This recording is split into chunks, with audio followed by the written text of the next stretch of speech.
नमस्ते, मैं रुचि आ गई अपने चैनल मिथिला कल्चर पे। स्वागत है आप सभी का मेरे चैनल मिथिला कल्चर पे। जानकारी देने के लिए आई हूँ कृष्ण जन्माष्टमी इस साल 2025 में कब की है और क्या है शुभ मुहूर्त। तो चलिए जानते हैं। 2025 में जन्माष्टमी 15 और 16 अगस्त को मनाई जाएगी। अष्टमी तिथि 15 अगस्त को रात 11:49 से शुरू होगी और 16 अगस्त को रात 9:34 पे समाप्त होगी।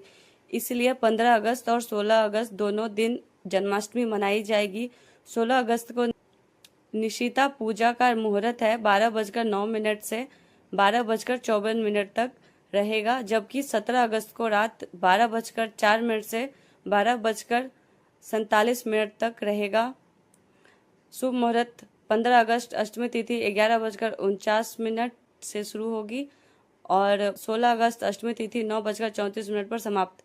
16 अगस्त निशिता पूजा का मुहूर्त है 12:09 से 12:54 तक।